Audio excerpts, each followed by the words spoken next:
Hello, my name is Candela and I will be talking about Skywater.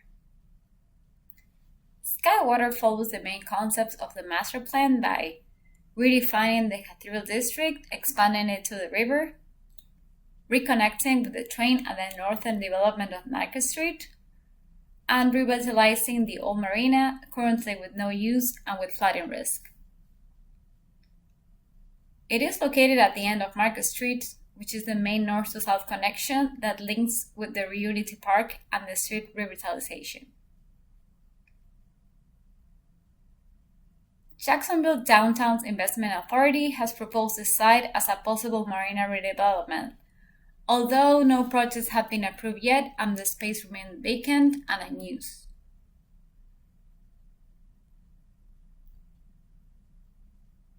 It is adjacent to the new mixed-use development approved that will bring 520 new units and up to 74,000 square feet of retail space. Key factors include enhancing the river by bringing attention to what once was the essential development of Jacksonville origins, creating a landmark on the river, bringing back value to it, promote diversity, connecting users from the Cathedral District and every other district in Jacksonville to the river, as well as attracting tourists, locals, investors, young, seniors.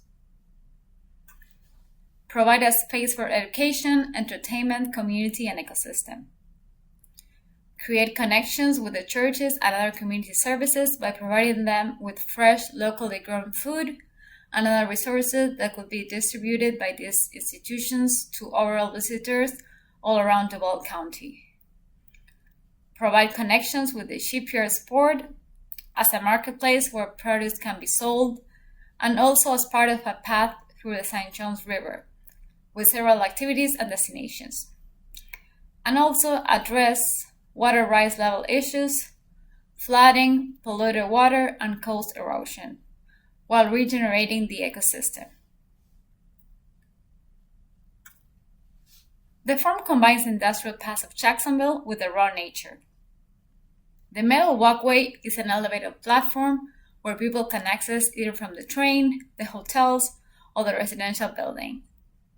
Elevated 21 feet provides a space of recreation, jogging, biking, fishing, especially ideal for use during cooler seasons and at night, while being safe from possible future river level rises or floodings. While the bottom recreates an island where a new ecosystem will be generated.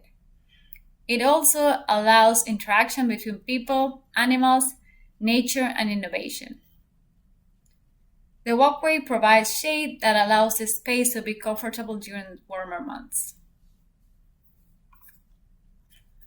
Imagine taking the Skyrail and stopping at the market station. You arrive at this elevated platform where you can see other people walking, jogging, or biking at the distance. The noise of the passersby starts mixing with the distant sound of the river waves, still distant. You're not sure what will be at the end, so you decide to continue walking and exploring. As you get closer, you can observe from above the birds, the boats, the oyster reefs, and mangroves, fish, butterflies, and other insects.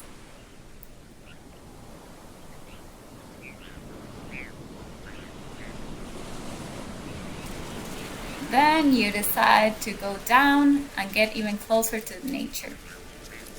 You can even visit the fish farming tanks or the urban farming research center and learn and see what they are producing there.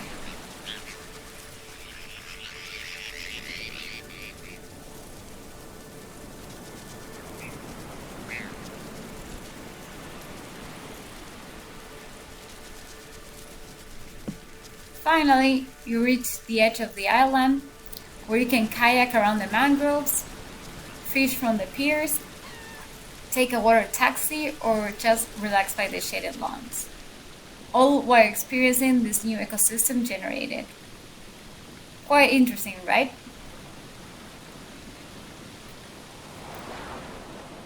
Living shorelines and oysters played an important role in this project as ecosystem generators.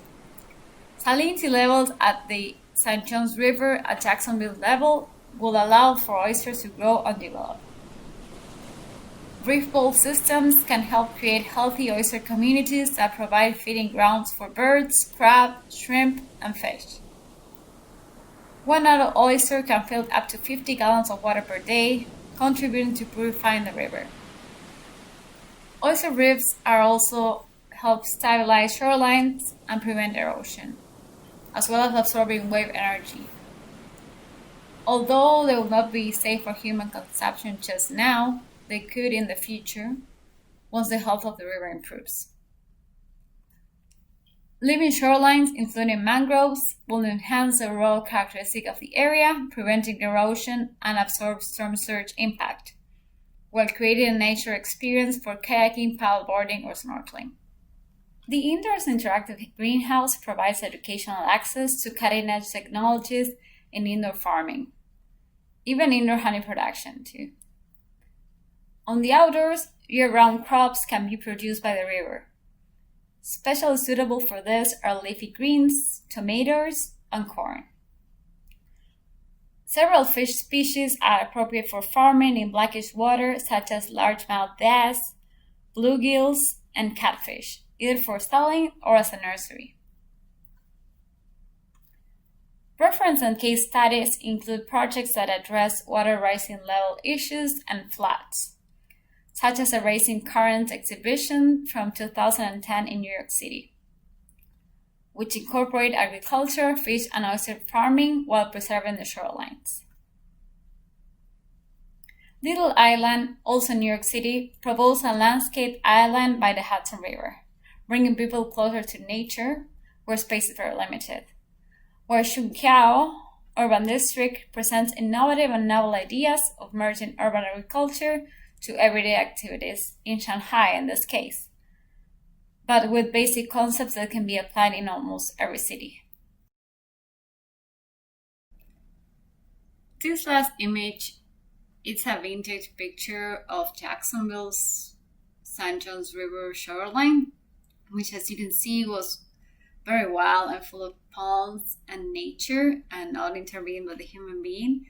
So this is a reference that I use and an idea that I wanted to bring back in my project.